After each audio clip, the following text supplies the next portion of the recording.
ये वोट लेने का काम करते हैं और मुस्लिम कौम को वोट लेने के बाद में तेजपात के पत्ते की तरह इस्तेमाल करते हैं। लेकिन अब हमें जो इस्तेमाल होना है वो नमक की तरह होना है कि बिना हमारे टेस्ट ही नहीं आए। 40 टाइम की लोकसभा के अंदर आप देख लीजिए, सबसे बेकार लीडर की आवाज़ अगर किसी की होती है तो वो इम्तियाज जलील की होती है और बैरिस्टर असदुद्दीन ओवैसी वहाँ पर गए थे तो ओवैसी साहब ने कहा था अपनी स्पीच में खुद कि आप ये देख लीजिएगा, आप ये जब नीतीश कुमार जीत करके आएगा तो उसके आने के बाद में कुछ ही दिनों बाद ये एनडीए की गोद में बैठ जाएगी। कहते रहेंगे कि अगर बीजेपी को रोकना है तो ओवैसी साहब को वोट ना दो। हम अगर ये सोच करके हर बार ओवैसी साहब को रिजेक्ट करते रहेंगे तो मुसलमान ऐसे समझ लीजिए, जब कोई वैकेंसी निकलती है तो वहाँ पर मुसलमान को न रख करके वहाँ पर यादवों को रख दिया जाता है। तो हम लोग भाई सरकार बनाने का ठेका लिए हैं, लेकिन जब कहीं वैकेंसी निकलेगी, जब कहीं गवर्नमेंट जॉब निकलेगी तो वहाँ पर को यादवों को बीजेपी को हराने का ठेका क्या मुसलमानों ने रखा है क्या? अगर हराना है तो सबको मिलके साथ हराओ ना। क्या ओवैसी साहब ने अकेलों ने ठेका ले रखा है?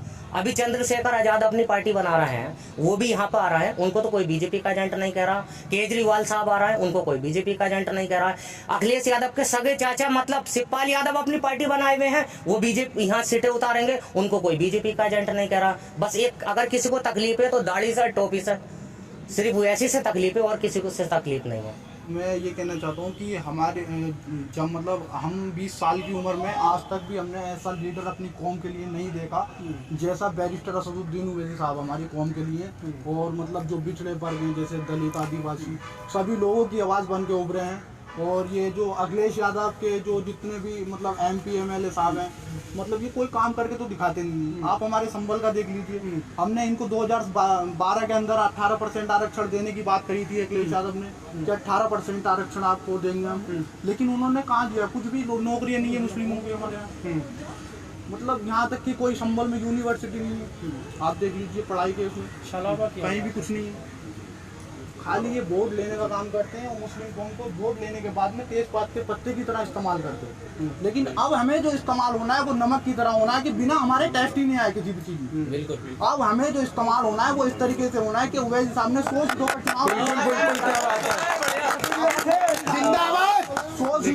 कैसे होंगे? कुछ सपा में है, कुछ बसपा में है, वो हम देखो जी, ऐसा है हर एक धर्म के एंगल से राजनीति जो करेगा वो तो बेकार इंसान, कोई भी हो।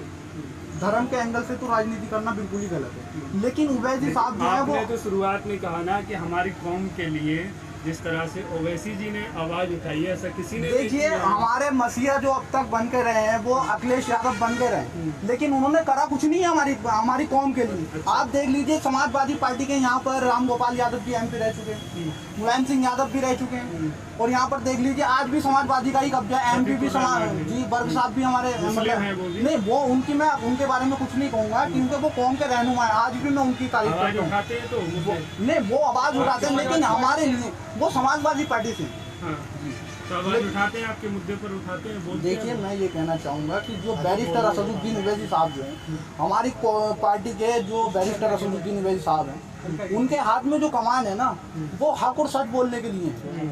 और उसको हमारे मतलब 540 MP लोकसभा के अंदर है। आप देख लीजिए, सबसे बेबाक लीडर की आवाज़ अगर किसी की उठती है तो वो इम्तियाज जलील की उठती है और बैरिस्टर असदुद्दीन ओवैसी साहब की।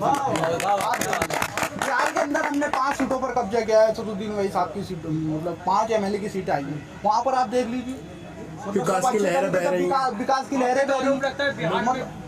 बीजेपी को एनडीए की सरकार बनवाती नहीं सर, ये बिल्कुल सरासर गलत है। सभी लोगों का ये कहना है कि वहाँ पर बीजेपी मतलब ऐसा कहीं कुछ ऐसा नहीं है। हमेशा सवाल उठाते ही रहा है और उठाते ही रहेगा। मैंने तेजस्वी यादव का खुद इंटरव्यू देखा है, उन्होंने ये कहा है कि ओवैसी साहब के आने से हमें कोई नुकसान नहीं हुआ। एक बात मैं आपको बता दूं, पिछली मर्तबा जिस इलेक्शन जो बिहार में हुआ था तो नीतीश कुमार ने और तेजस्वी यादव ने दोनों ने मिलकर के बीजेपी के खिलाफ वोट मांगे थे।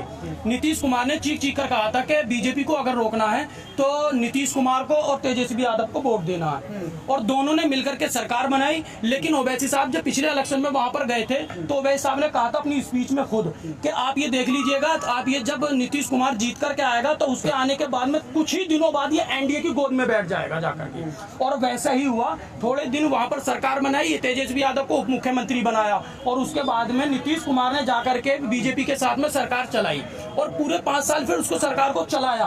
ओवैसी साहब ने जो कहा था वहां पर वही हुआ।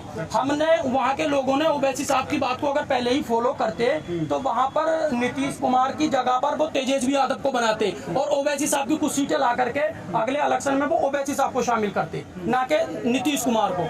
लेकिन वहां पर ये हुआ। अब कह रहे हैं लोग कि यहाँ पर जो है मतलब ये कि ओवैसी साहब ने बनवाया, तो ओवैसी साहब ने तो वहां पर कुल 20 सीटों पर कैंडिडेट उतारे थे, तो 20 सीटों पर आपने कैंडिडेट उतारे, 5 में आपने जिता लिए, बाकी पर तो मतलब ये बीजेपी जीती है, तो उसमें ओवैसी साहब का तो कोई रोल है नहीं। दूसरी बात ये है कि अगर हम हर इलेक्शन में यही कहते रहेंगे कि अगर बीजेपी को रोकना है तो ओवैसी साहब को वोट ना दो, हम अगर ये सोच करके हर बार ओवैसी साहब को रिजेक्ट करते रहेंगे तो मुसलमान ऐसे समझ लीजिएगा, मुसलमान, दलित, राजभर समाज के लोग और जो पिछड़े दबे कुचले लोग हैं वो ऐसे समझ लीजिएगा हर बार अपने आप को धोखा देंगे। हम लोगों को अगर मुत्तहिद होना है तो जैसे ओवैसी साहब ने अभी बहराइच में आए थे, उन्होंने कहा था MY फैक्टर नहीं चलेगा, अब जो यूपी में फैक्टर चलेगा वो A to Z फैक्टर चलेगा। तो हम लोग जो है अब A to Z फैक्टर पर काम करेंगे, MY फैक्टर पर काम नहीं करेंगे। देखिए MY फैक्टर पर दिक्कत ये है, प्रॉब्लम हम सबको ये है कि जैसे कि हम अखिलेश यादव की सरकार बना देते हैं, ठीक है, अच्छा विकास करते हैं वो, इसमें कोई दो राय नहीं है, बीजेपी के मुकाबले उन्होंने अच्छा काम किया था। लेकिन दिक्कत प्रॉब्लम ये है कि जब कोई भर्ती होती है, जब कोई वैकेंसी निकलती है तो वहां पर मुसलमान को न रख करके वहां पर यादवों को रख दिया जाता है। तो हम लोग भाई सरकार बनाने का ठेका लिए हैं, लेकिन जब कहीं वैकेंसी निकलेगी, जब कहीं गवर्नमेंट जॉब निकलेगी तो वहां पर वो यादवों को रखेंगे। तो भाई यहाँ पर इस तरीके से तो नहीं चलेगा। अब हमें भाई वोट के लिए जब हम वोट देंगे तो हमें साझेदारी चाहिए, हिस्सेदारी चाहिए, अब हमें गुलामी नहीं चाहिए। अब बराबरी की बात होती है। एक बात आप अभी देख जैसे आप लोग कह रहे हैं हमारे यूपी में कितनी सारी मॉब लिंचिंग होती है, माँ बेटियों के साथ में कैसे कैसे गलत उपयोग होता है। वो अखिलेश साहब सत्ता में नहीं है पर विपक्ष तो है, वो सवाल तो उठा सकते हैं, हमारे मुसलमानों का वोट चाहिए उन्हें, पर वो हमारे फेवर में कभी खड़े नहीं हुए। अगर खड़े हुए तो आप, मैं मीडिया वालों से सवाल करता हूँ कि आप बताएं हमें, एक बात हो, कभी वो खड़े हुए माननीय आजम खान साहब समाजवादी के गद्दावर लीडर हैं और सब लोग उनको मानते हैं कि बहुत ही गद्दावर लीडर हैं और उन्होंने रामपुर में यूनिवर्सिटी भी बनाई, मुसलमान उसके की भी तारीफ करते हैं। लेकिन हमने ये देखा जिस वक्त से माननीय आजम खान साहब जेल में है, तो ना ही तो मुलायम सिंह ने कुछ कहा, ना ही अखिलेश यादव ने कुछ कहा, नहीं उनकी पार्टी के रामगोपाल साहब ने कुछ कहा, नहीं शिवपाल यादव, किसी भी समाजवादी के लीडर ने उनके बारे में कुछ नहीं कहा। एक कुछ दिन पहले एक अफवाह उड़ी थी सिर्फ ओनली फॉर, और वो भी झूठी खबर थी कि माननीय सांसद बैरिस्टर असदुद्दीन साहब आजम खान साहब से मुलाकात करेंगे रामपुर में आने के बाद में। दूसरे दिन हमने ये देखा और सब लोगों ने ये देखा कि गाड़ियों पर गाड़ियां अखिलेश यादव को भी रामपुर आना पड़ा और कांग्रेस के लीडरों को भी आना पड़ा, और ऐसा कोई नेता नहीं था जो समाजवादी का वहां पर आजम खान साहब के यहाँ पर नहीं पहुंच गया था।